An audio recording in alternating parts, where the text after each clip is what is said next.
العالمین والصلاة والسلام علی سید المرسلین اما بعد فاعوذ باللہ من الشیطان الرجیم بسم اللہ الرحمن الرحیم الصلاة والسلام علیک یا رسول اللہ وعلی آلک واصحابک یا حبیب اللہ الصلاة والسلام علیک یا نبی اللہ وعلی آلک واصحابک یا نور اللہ۔ حضرت سیدنا جعفر بن محمد علیہ رحمت اللہ الاحد سے مروی ہے، جس نے کتاب میں رسول اللہ صلی اللہ تعالی علیہ وآلہ وسلم پر درود لکھا، جب تک آپ صلی اللہ تعالی علیہ وآلہ وسلم کا نام مبارک کتاب میں رہے گا، فرشتے اس شخص پر صبح و شام درود بھیجتے رہیں گے۔ صلو علی الحبیب صلی اللہ تعالی علی محمد۔ بیت المعمور کا نام تو ہم نے سنا ہے، لیکن یہ کیا ہے اور کہاں واقع ہے؟ جواب ارشاد فرما دیں۔ فرشتوں کے کعبے کے متعلق غالباً سوال کیا، تو فرشتوں کے کعبے کا نام ہے بیت المعمور۔ آسمان والوں کا قبلہ کعبہ جو ہے وہ بیت المعمور ہے، آسمان پر ہے، اور جو ہمارا زمین پر کعبہ شریف جلوہ فرما ہے عین اس کی سیدھ میں، اور اس کا طواف فرشتے جو ہیں آسمانی مخلوق یہ کرتے ہیں۔ واللہ تعالی اعلم ورسولہ اعلم عز و جل و صلی اللہ تعالی علیہ وآلہ وسلم صلو علی الحبیب صلی اللہ تعالی علی محمد۔ باپا کی بارگاہ میں عرض ہے کہ وہ پہلی خاتون کون ہے جنہوں نے اپنے کان چھدوائے؟ جواب عطا فرمائیے جزاک اللہ خیرہ۔ کہ سب سے پہلے کان کس نے چھدوائے؟ یہ کان میں سوراخ جیسے عورتیں کرتی ہیں نا بالی وغیرہ پہننے کے لیے، سب سے پہلے حضرت سیدتنا حاجرہ رضی اللہ تعالی عنہ نے کان چھدوائے۔ واللہ تعالی اعلم ورسولہ اعلم عز و جل و صلی اللہ تعالی علیہ وآلہ وسلم صلو علی الحبیب صلی اللہ تعالی علی محمد۔ میرا نام خادم حسین اتاری ہے، میرا تعلق باب المدینہ کے علاقے چنیسر گوٹ سے ہے۔ پیارے بابا جان، آپ کی بارگاہ میں سوال یہ ہے، آپ نے سلام کرنے سے متعلق کئی بار مدنی پھول ارشاد فرمائے ہیں، لیکن یہ بتائیے کہ سب سے پہلے السلام علیکم اور وعلیکم السلام ورحمۃ اللہ وبرکاتہ کے الفاظ کس نے ادا کیے؟ جزاک اللہ خیرہ۔ السلام علیکم کے الفاظ سب سے پہلے کس نے ادا کیے؟ جواب کے الفاظ تو سب سے پہلے سلام کے الفاظ جو ہیں السلام علیکم، تو یہ حضرت سیدنا آدم صفی اللہ علی نبینا علیہ الصلوۃ والسلام نے ادا فرمائے، اور جواب کے الفاظ فرشتوں نے ادا کیے۔ واللہ تعالی اعلم ورسولہ اعلم عز و جل و صلی اللہ تعالی علیہ وآلہ وسلم صلو علی الحبیب صلی اللہ تعالی علی محمد۔ السلام علیکم ورحمۃ اللہ وبرکاتہ۔ وعلیکم السلام ورحمۃ اللہ وبرکاتہ۔ میرے پیارے باپا جان، یہ ارشاد فرمائیے حضرت ابراہیم علیہ السلام کے ساتھ نمرود کا کیا جھگڑا تھا؟ نمرود کی طرف سے جھگڑا تھا کہ مجھے رب مانو، اور سیدنا ابراہیم علیہ السلام کی طرف سے اعلان حق تھا کہ میں نہیں مانوں گا، تو رب ہے ہی نہیں، میرا رب تو ایک ہی ہے جس نے تجھے بھی پیدا کیا اور مجھے بھی پیدا کیا۔ کوئی جائیداد کا جھگڑا نہیں تھا، کوئی دنیاوی جھگڑا نہیں تھا، اور آج بھی ہمارا ان مانو کر ہر اللہ اور رسول کے منکر سے جھگڑا ہے۔ واللہ تعالی اعلم ورسولہ اعلم عز و جل و صلی اللہ تعالی علیہ وآلہ وسلم صلو علی الحبیب صلی اللہ تعالی علی محمد۔ السلام علیکم ورحمۃ اللہ وبرکاتہ۔ وعلیکم السلام ورحمۃ اللہ وبرکاتہ۔ پیارے باپا جان، میری ملاقات ایک اسلامی بھائی سے ہوئی جن کی عمر 17 سال ہے۔ انہیں داڑھی رکھنے کا بہت شوق ہے، اور وہ اس معاملے میں وہ شیو بنواتے ہیں کہ داڑھی جلدی آ جائے، تو ایسا کرنا کیسا؟ ہماری رہنمائی فرما دیں اس میں۔ اگر داڑھی نکل آئی ہے اور اب وہ شیو کروا رہے ہیں کہ گھنی ہو جائے، بڑھ جائے، تب تو ظاہر گناہ گار ہے کہ بالغ ہو گیا، اب داڑھی آ گئی تو رکھنا واجب ہو گیا۔ اور داڑھی بالکل رواں بھی نہیں نکلا تو اس میں کوئی شیو کرے یہ سمجھ میں آ نہیں رہا، کیسے کرے گا؟ کائے کا شیو کرے گا؟ چمڑی چھیلے گا کیا؟ واللہ تعالی اعلم ورسولہ اعلم عز و جل و صلی اللہ تعالی علیہ وآلہ وسلم۔ پھر بھی اگر کوئی چمڑی چھیلتا ہے اس طرح کہ بالکل روئیں بھی نہیں آئے اور یہ رگڑتا ہے تو اس کو کسی نفسیاتی ڈاکٹر سے رجوع کیا جائے، علاج کروایا جائے اس کا، کہیں یہ خونم خون نہ کر دے اپنے چہرے کو۔ واللہ تعالی اعلم ورسولہ اعلم عز و جل و صلی اللہ تعالی علیہ وآلہ وسلم۔ صلو علی الحبیب صلی اللہ تعالی علی محمد۔ السلام علیکم۔ وعلیکم السلام ورحمۃ اللہ وبرکاتہ۔ میرا نام محمد فیضان باب المدینہ سے میرا تعلق ہے۔ بابا جان، یہ مدنی چینل کے اکثر سلسلوں میں مبلغین یہ نیت کروایا کرتے ہیں کہ قید العلم بالکتابہ، کہ علم کو لکھ کر قید کر لو۔ امیر اہل سنت سے یہ سوال ہے کہ سب سے پہلے قلم سے لکھنے کی ابتدا کس نے کی؟ جزاک اللہ خیرہ۔ السلام علیکم ورحمۃ اللہ۔ حضرت سیدنا ادریس علی نبینا علیہ الصلوۃ والسلام نے، واللہ تعالی اعلم ورسولہ اعلم عز و جل و صلی اللہ تعالی علیہ وآلہ وسلم۔ صلو علی الحبیب صلی اللہ تعالی علی محمد۔ اوبی وین کے ذریعے فاروق آباد، ضلع شیخوپورہ، پاک وارثی کابینہ، پنجاب، پاکستان، جبکہ انٹرنیٹ کے لیے خصوصی شرکت وسطی محمد، ضلع جعفر آباد، پاک حجازی کابینہ، بلوچستان۔ اور آج خصوصی شرکت مجلس اثاثہ جات اور مجلس گوشت فروش۔ السلام علیکم ورحمۃ اللہ وبرکاتہ۔ وعلیکم السلام ورحمۃ اللہ وبرکاتہ۔ پیارے باپا جان، آپ کے بارگاہ میں میرے دو سوال ہیں۔ کچھ اسلامی بھائی فرض کی دوسری رکعت کے قاعدے میں امام کے اٹھ جانے کے بعد کچھ دیر بیٹھے رہتے ہیں اور تشہد مکمل کرتے ہیں۔ کیا تشہد مکمل پڑھنا لازمی ہے، یا اگر مکمل نہ پڑھ سکا تو نماز پر کیا اثر پڑے گا؟ دوسرا سوال کہ جماعت سے پہلے یہ اعلان کیا جاتا ہے کہ اس طرح کھڑے ہوں، کندھے رگڑ کھا رہے ہوں۔ کچھ اسلامی بھائی اتنا قریب ہو جاتے ہیں کہ نماز پڑھنا دشوار ہو جاتا ہے، بعض اوقات سائیڈ بھی تھوڑی ہل جاتی ہے، بلکہ نماز میں ساری توجہ اسی طرف بڑھ جاتی ہے۔ اس کے بارے میں ارشاد فرمائیے۔ احمد ابراہیم، ضلع رحمیر خان، کوٹ سمابہ سے۔ جزاک اللہ خیرہ۔ السلام علیکم ورحمۃ اللہ وبرکاتہ۔ وعلیکم السلام ورحمۃ اللہ وبرکاتہ۔ تشہد پڑھنا یہ ہے واجب، اور بقدر تشہد آخری قاعدے میں بیٹھنا یہ ہے فرض۔ تو بہرحال یہ کہ امام اگر تشہد مکمل کر چکا ہو تب بھی مقتدی کو تشہد یعنی التحیاتوں سے لے کر ورسولہ تک مکمل پڑھنا ہوگا، چاہے امام سلام بھی پھیر دے، پورا کر کے یہ اپنا سلام مقتدی پھیرے گا۔ واللہ تعالی اعلم ورسولہ اعلم عز و جل و صلی اللہ تعالی علیہ وآلہ وسلم۔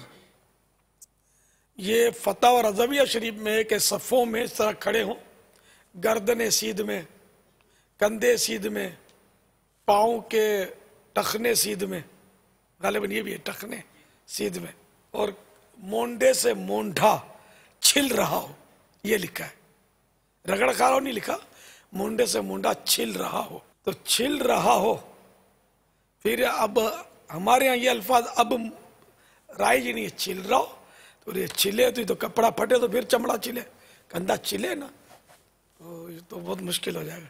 تو یہاں چھل رہا ہو سے میں نے لغت میں دیکھا تو معنی یہ نکلے رگڑ کھا رہا ہو، کندھے سے کندھا رگڑ کھا رہا ہو، یہ مطلب